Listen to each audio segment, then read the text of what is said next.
Alliance actually उन्हें ताकत पहुंचाएगा और मुंबई म्युनिसिपल कॉरपोरेशन पर वो ही लोग मेजॉरिटी लाकर कब्जा कर लेंगे। बहुत कामयाब अलायंस है। उद्धव ठाकरे और राज ठाकरे दोनों सियासी पार्टियों को अपने वजूद की, अपनी बका की जंग लड़नी है। इन्हें इस बात का यकीन है कि मराठी मानूस के इत्तेहाद को अगर ये लोग उजागर करें तो हो सकता है कि इनकी सीटें जो हैं वो बढ़ जाएं, इलेक्शन के नताइज उनके हक में हों। हाइप तो ऐसे क्रिएट की जा रही है मानो रशिया और यूक्रेन ही साथ में आ गया और ज़ेलेंस्की और पुतिन बात कर रहे हैं। मुंबई महानगर पालिका का चुनाव कांग्रेस अपने दम पर अकेले लड़ रही है। इसका फैसला हमारी जो कार्यकारिणी है उसने कर लिया है। आदाब, नमस्कार, मैं वसीम अख्तर और आप देख रहे हैं द लीडर हिंदी। बड़े सियासी बदलाव के लिए मशहूर महाराष्ट्र में एक और बड़ा बदलाव सामने आया है। उद्धव ठाकरे और राज ठाकरे दोनों भाइयों ने हाथ मिला लिया है बीएमसी चुनाव को सामने रखते हुए। दरअसल जिस तरह से महाराष्ट्र में भारतीय जनता पार्टी लगातार अपने पैर पसार रही है, चुनाव में दूसरे तमाम दलों को डिफीट देती जा रही है, उसे देखते हुए बीएमसी चुनाव के ऐलान के बाद ये सुगबुगाहट पहले ही शुरू हो चुकी थी। उद्धव ठाकरे और राज ठाकरे हाथ मिला सकते हैं। वो हाथ मिलाने का दिन मुंबई में पास आ गया। दोनों भाइयों ने साथ आकर ऐलान कर दिया है कि बीएमसी चुनाव साथ साथ लड़ेंगे। इसे महाराष्ट्र में बड़े बदलाव के तौर पर देखा जा रहा है। हमने इस मामले को लेकर राजनीतिक एक्सपर्ट से बात की है। जाने माने पत्रकार सरफराज आरजू और मुंबई की राजनीति पर गहरी नजर रखने वाले ताहिर अशरफी से जाना है कि वो इस मामले को लेकर क्या सोचते हैं, किस तरह से देखते हैं कि दोनों भाई अगर साथ लड़ेंगे बीएमसी चुनाव तो किस तरह के नतीजे रह सकते हैं। महाराष्ट्र की राजनीति की सुटकुहाट जो थी उसके ऊपर आज मोहर लगती हुई नजर आई। अगर दोनों भाइयों की बात कर ले, उद्धव ठाकरे और राज ठाकरे दोनों भाइयों का जो है गठबंधन हो गया है। कार्यकर्ताओं में काफी ज्यादा उत्साह नजर आ रहा है। जिस तरीके से महाराष्ट्र के अंदर बीजेपी का वर्चस्व बढ़ता हुआ नजर आ रहा है, ये दोनों भाई उस वर्चस्व में विराम लगाते हैं कि नहीं। जिस तरीके से महाराष्ट्र की राजनीति में लगातार सियासी समीकरण बदलते हुए नजर आ रहे थे, पार्टियों के अंदर टूट होती हुई नजर आई। बीएमसी की बात कर ले तो बीएमसी में पिछले कई दशकों से शिवसेना का जो है वो राज है और दोनों ही भाई आने वाले बीएमसी चुनाव के अंदर मराठी मेयर की जो है वो बात करते हुए नजर भी आ रहे हैं। यहाँ पर इंटेलेक्चुअल्स है, उनसे बात करते हैं कि दोनों भाइयों के गठबंधन पे उनकी क्या सोच है। ये अलायंस एक्चुअली उन्हें ताकत पहुंचाएगा और बॉम्बे म्युनिसिपल कॉरपोरेशन, मुझे कहना चाहिए Mumbai municipal corporation, Mumbai municipal corporation पर वो ही लोग मेजॉरिटी लाकर कब्जा कर लेंगे। मैं बहुत प्री मैच्योरली नहीं बोल रहा हूँ, 15 दिन के अंदर ये तमाशा हो जाएगा, क्योंकि जो मराठी स्पीकिंग पीपल है वो मराठी स्पीकिंग पीपल उद्धव के साथ तो थे। कोई मुझे ये बात का जवाब दे कि पिछले 20 सालों में किसी भी हाउस में कोई रिप्रेजेंटेशन, इलेक्टेड रिप्रेजेंटेशन नहीं होने के बावजूद राज ठाकरे ने सरवाइव किया है पॉलिटिक्स में ऑन स्टेटमेंट्स। सिर्फ स्टेटमेंट दिया है उसने हर मामले में।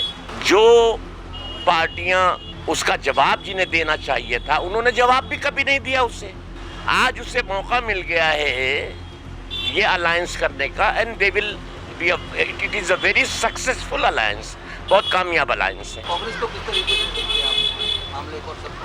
शरद पवार अपनी लाइफ के जिस स्टेज में हैं और शरद पवार को जो नुकसान उसके अपने घर में पहुंचा है अजीत पवार के जरिए, तो पॉलिटिकली ये वर्ड अगर यूज करूं तो बुरी बात होगी, लेकिन अब शरद पवार नाम की कोई चीज कोई मीनिंग नहीं रखती। This is a very harsh statement, क्योंकि मैं खुद उनको बहुत अच्छा पॉलिटिशियन, एक बहुत अच्छा पॉलिसी बनाने वाला, देश के हित में काम करने वाला मानता हूं और उनके अंडर मैंने काम किया है। लेकिन आज उनके घर की अपनी दीवारें कमजोर हैं। सुप्रिया सुले क्या कर पाई? बम्बई का म्यूनिसिपल इलेक्शन कई सियासी पार्टियों के वजूद का सवाल उनके सामने खड़ा करता है और इसी संजीदगी को और इसी बारीकी को देखते हुए तमाम सियासी पार्टियां जोड़ तोड़ में मसरूफ़ हैं। नए अलायंस बन रहे हैं, पुराने अलायंस टूट रहे हैं, कुछ लोग मिलकर इलेक्शन लड़ने की तैयारियों में हैं, कुछ लोग अपने पुराने साथियों को छोड़ने की तैयारियों में हैं। इसी सिलसिले की एक कड़ी उद्धव ठाकरे और राज ठाकरे का एक साथ इलेक्शन लड़ने का ऐलान है। दोनों सियासी पार्टियों को अपने वजूद की, अपनी बका की जंग लड़नी है और ये जो अलायंस हो रहा है दोनों के दरमियान, इसमें दोनों ने अपने लिए फ़ायदे का एक मकाम तलाश किया है।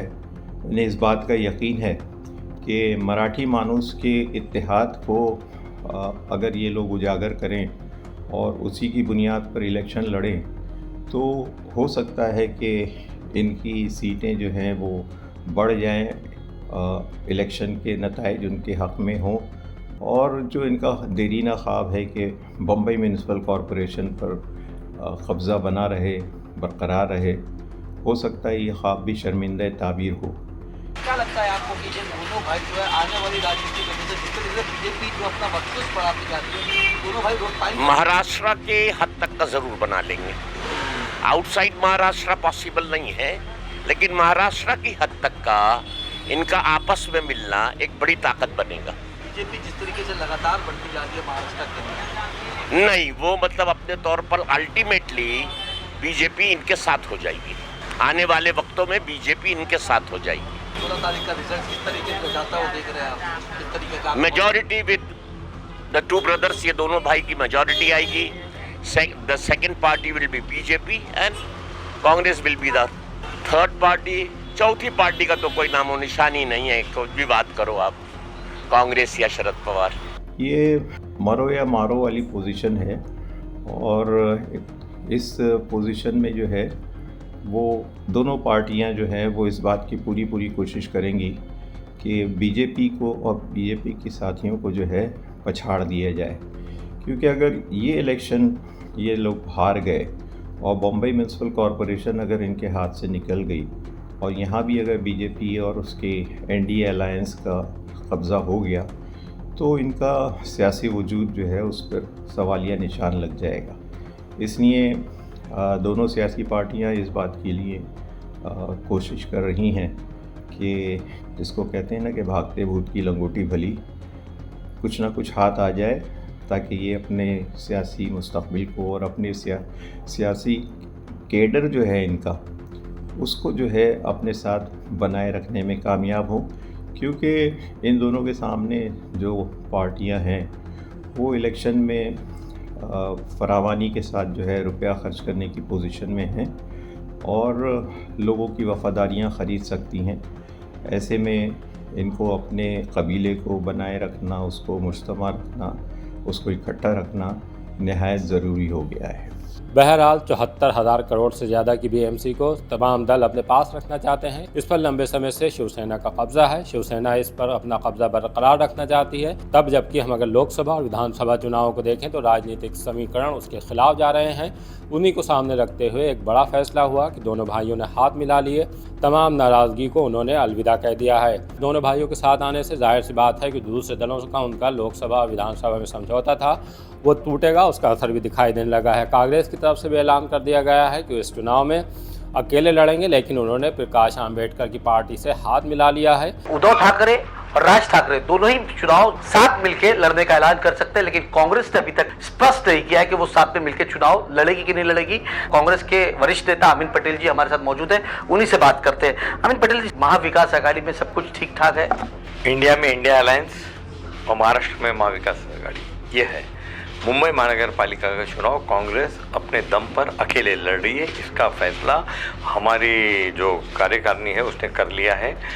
दिल्ली से हमारे रमेश चंद्र जी ने 2 बार इस बात को सख्त शब्दों में कहा है, बिल्कुल साफ कहा है कि हम मुंबई महानगर पालिका में अपने बूथे पे चुनाव लड़ने जा रहे हैं। कांग्रेस का कार्यकर्ता चाहता है कि इलेक्शन हम लड़े, ज़्यादा से ज़्यादा सीट पे लड़े ताकि कांग्रेस के कार्यकर्ताओं को ताकत मिले। तो मैं ये आपके माध्यम से आवाम को बताना चाहता हूं कि मुंबई महानगर पालिका का चुनाव हम अकेले लड़ने जा रहे हैं। आपने ये खुलासा कर दिया कि मुंबई महानगर पालिका का अलग चुनाव लड़ ले, लेकिन इसके पहले हमने देखा 21 तारीख को ग्राम पंचायत के जिस तरीके से रिजल्ट आए, जिसके अंदर बीजेपी ने, एकनाथ शिंदे और अजित पवार ने बाजी मार दी, तो कहीं ना कहीं इसका नुकसान भी उठाना पड़ा है आप लोगों को? नहीं, महाराष्ट्र में कई जगह पर हम साथ में भी लड़े हैं।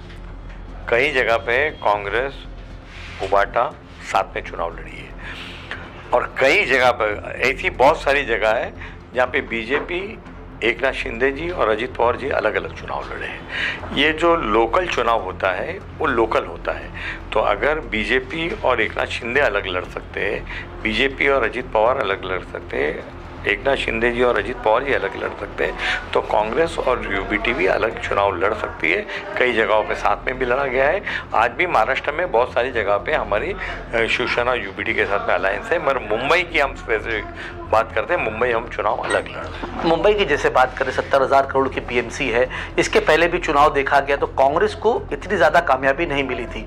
हालांकि बीजेपी के पास 82 नगर सेवक है, अगर शिवसेना की बात कर ले तो 84 नगर सेवक है, आपके पास कहीं ना कहीं जो 30 का आंकड़ा है वो तकरीबन है। तो क्या लगता है तो इससे मेयर का जो चुनाव होगा 30 क्रॉस कर पाएगी कांग्रेस अगर अलायंस नहीं होता है तो? तमाम चीज़ें, क्योंकि चर्चा काफ़ी ज़्यादा चल रही है कि कांग्रेस का इसके बीएमसी चुनाव के अंदर क्या भविष्य होगा।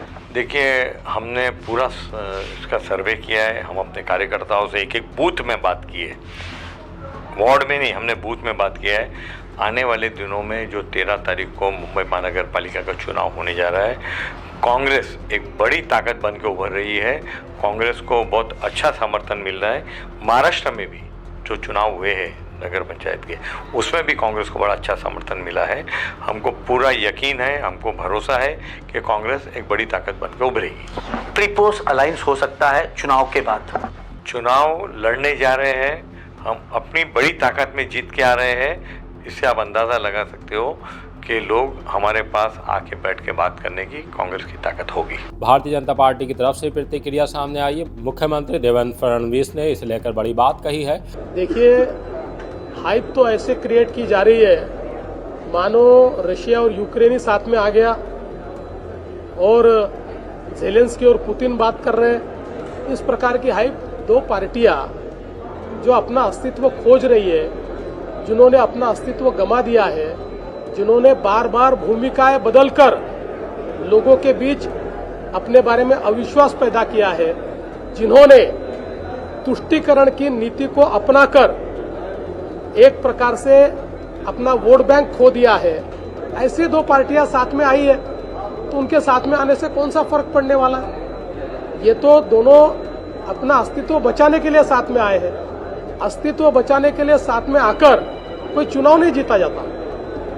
जो मुंबई के लोग हैं उन्होंने हमारा विकास का काम देखा है, मुंबई के लोगों ने हमने किया हुआ परिवर्तन देखा है, इसलिए मुंबई हमारे साथ है, मुंबई हमारे साथ रहेगी, हमारी महायुति मुंबई जीतेगी। अब अगर हम महाराष्ट्र में चाणक्य कहे जाने वाले शरद पवार की बात करें तो वो भी तमाम समीकरणों को देख रहे हैं। जाहिर सी बात है कि उनकी तरफ से भी कोई बड़ा ऐलान होगा। शरद पवार भी चुनाव में दमखम के साथ ताल ठोकेंगे। उसके लिए इंतजार कीजिए और देखते रहिए द लीडर हिंदी।